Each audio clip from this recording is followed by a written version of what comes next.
Thank you very much that you agreed to join me and to express your opinion about the blockchain. Thank you.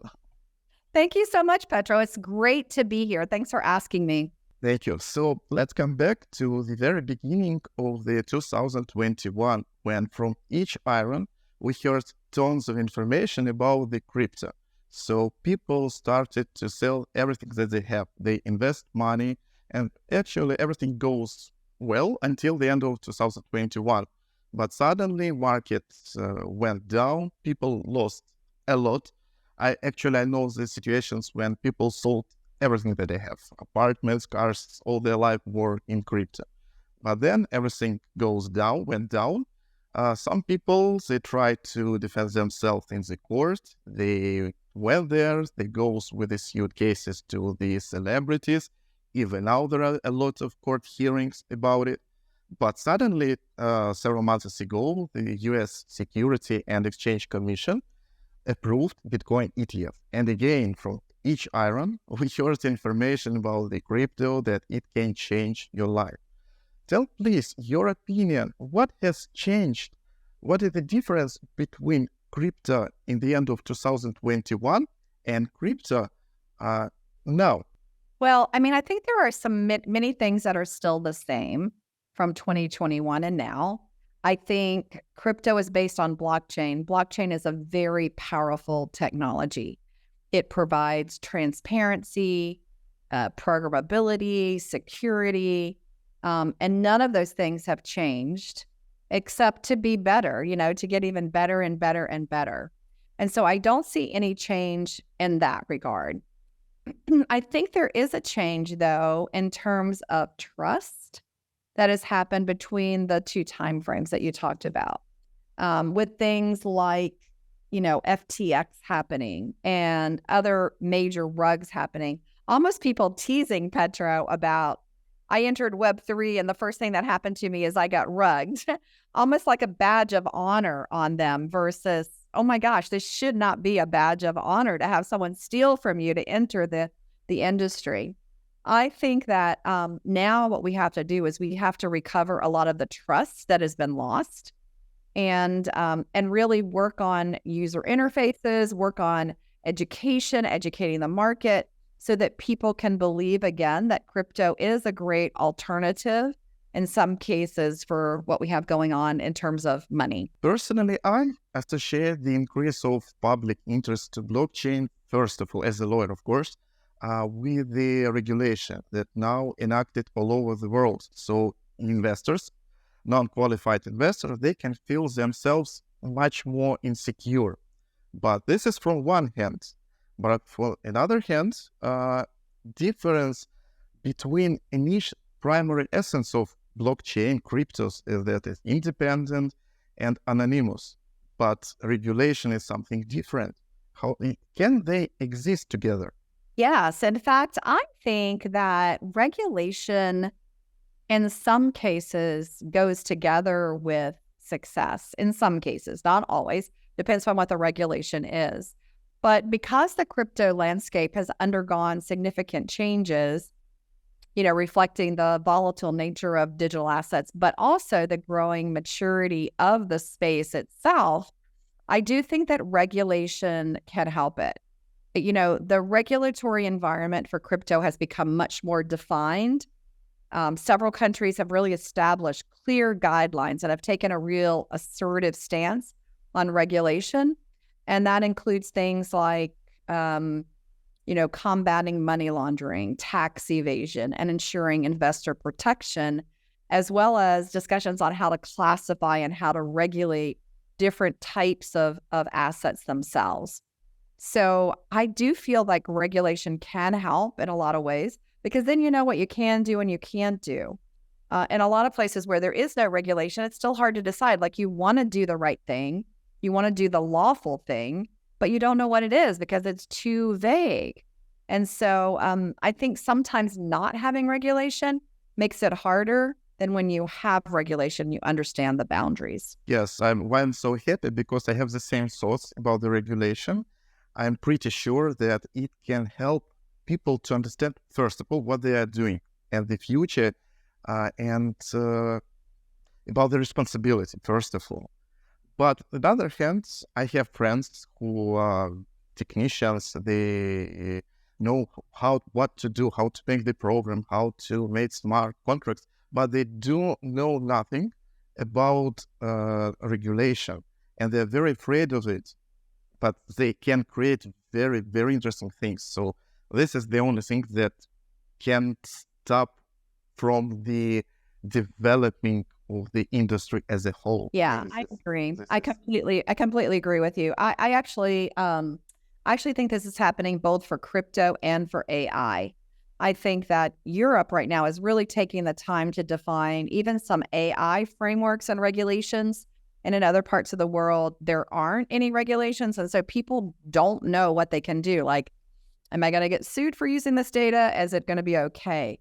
And so I think the more there are questions, and you really, I just assume the best in people. And I assume that most people, not all, but most people want to do the right thing. And so if you give them guidelines, then they'll try to follow the guidelines. That's my perspective. I think regulation can be helpful, and lack of regulation can actually harm good people who really want to do the right thing. About artificial intelligence, you told, and this is also very, very important topic to discuss, because again, it's a new technology, totally new. People again afraid of it. They try to use it everywhere in their life. But is it okay? How do you think can it stop from the mind developing of the people? I don't think it can replace people, but I think it can augment certain tasks. And I think maybe in the future, it could also reduce the number of manual tasks that you have to do. I was just looking at a survey, and the survey showed that there are a variety of tasks that can be automated by AI. So think about, some administrative support, maybe some legal documentation that you do over and over and over again. Maybe it is, selecting a restaurant, or, creating an itinerary. I just created an itinerary for my vacation using ChatGPT. Maybe before it would have taken me hours to do that, or I would have gone to a travel agent. But now the itinerary is really good. I said, I want to go to these places. I don't want to, I want to do them close together. Here's preferences, even for food. Here's preferences for food. Recommend restaurants along the way for breakfast, lunch, and dinner. It did an amazing job on that.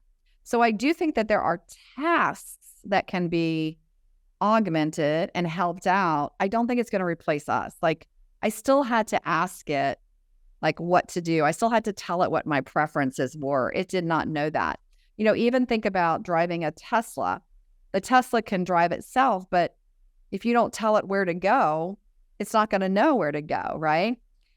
Maybe in the future, it'll look at my calendar. I'll jump in the car and it will be, oh, Sandy has an appointment here, so take her to that customer or that partner. But it's not there yet. There's still tasks for the humans to do in thinking and creating and directing.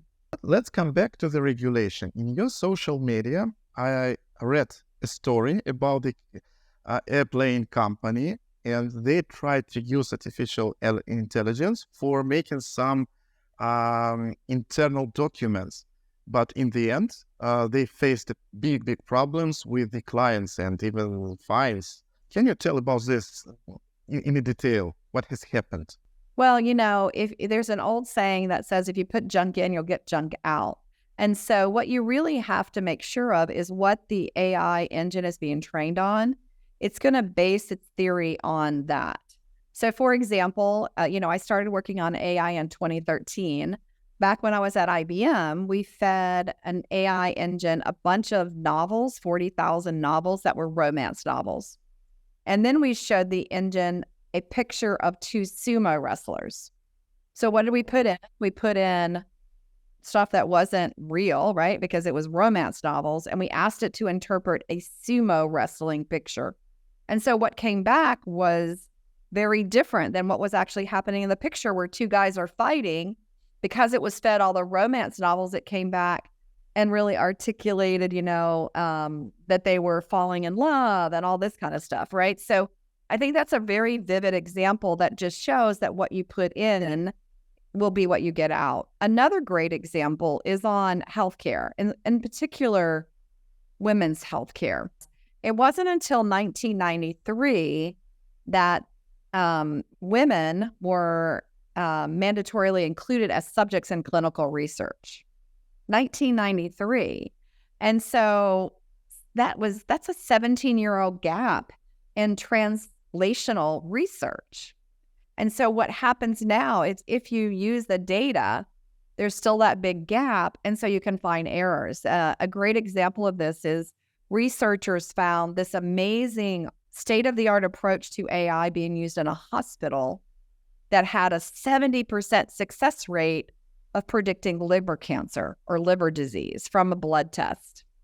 However, because the data was only selected from men, there were 44% of cases in women that were missing because the data wasn't there. So while it had a 70% success rate overall, women were missed 44% of the time. And so that just tells you that you've got to have the right data that goes in order to get the right output to come out. In Europe, there is such a regulation as GDPR, and it provides the basic human right to be forgotten.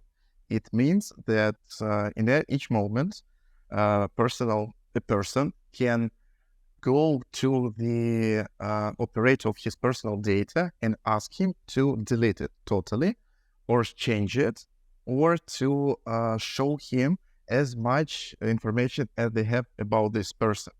But due to the blockchain technology, it's almost impossible. It's not almost, it's impossible to delete any data or change them. There are a lot of scientific approaches what to do in this case.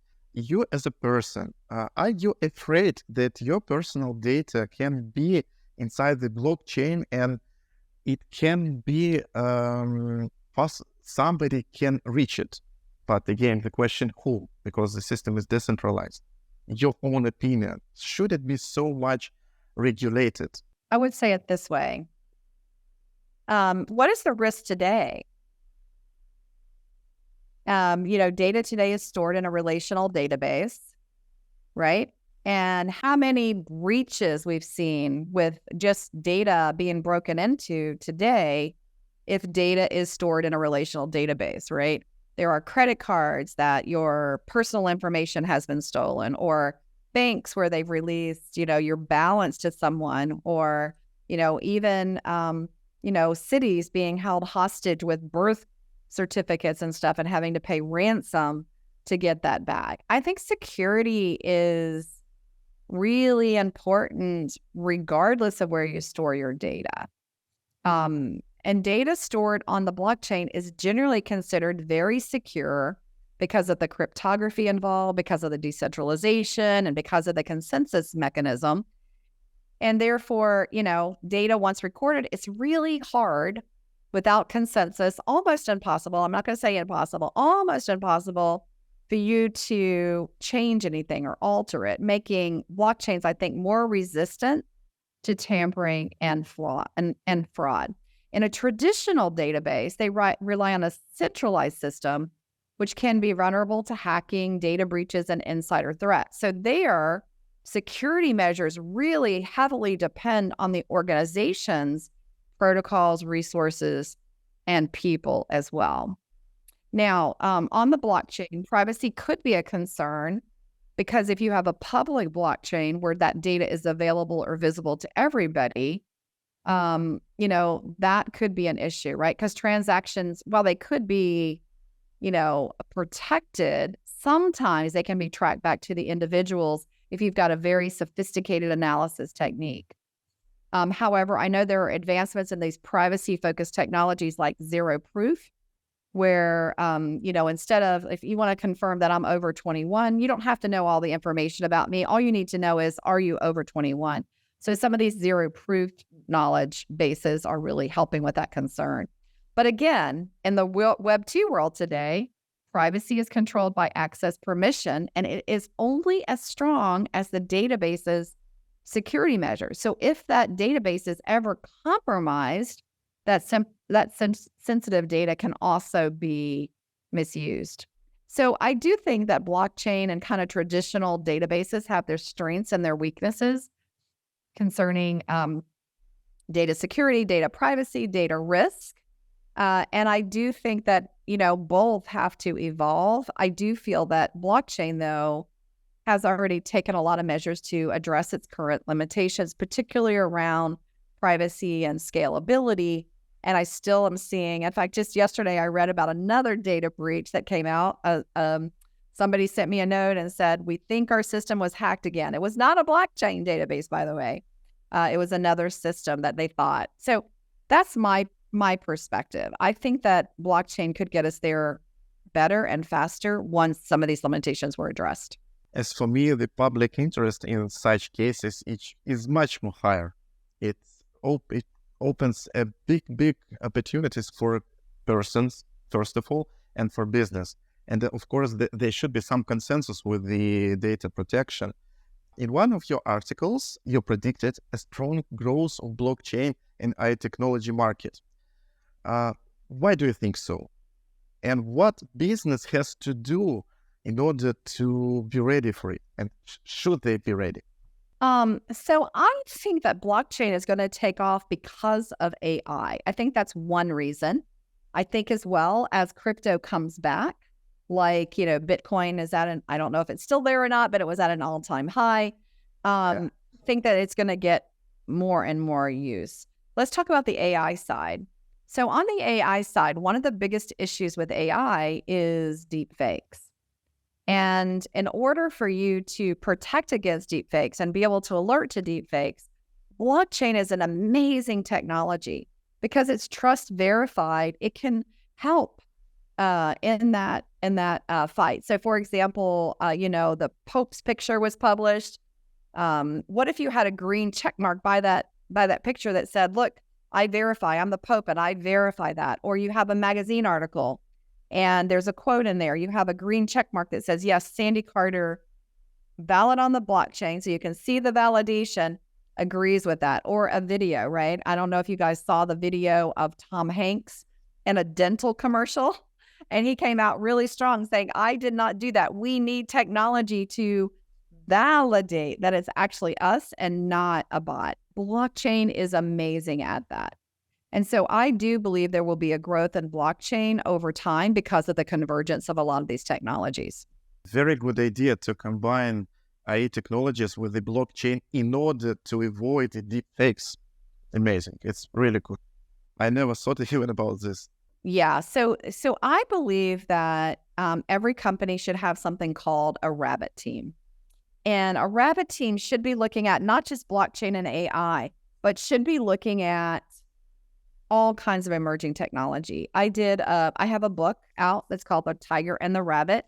It's all about forming a rabbit team, and it's a cross-functional team that understands new technologies and can assess them not just by themselves, but as a whole, the convergence, spatial computing, AI, blockchain, et cetera. I think all of those things are extremely important in this new space.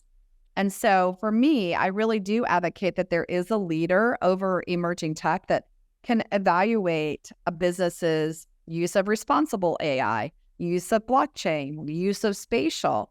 All of those, by the way, collect data about you and understand how they develop a governance framework around that. How do they train people? I think all of these things are super important. Yeah, thank you for your thoughts, for your opinion. It's very important. I promote personally the regulation and the mass adoption of the technology that we have to rely on it, and it will lead us to the really great future. This is a new step, actually. So thank you very much. I hope see you soon. Thank you. Thanks for a great interview. I hope to see you soon too. Thank you so much.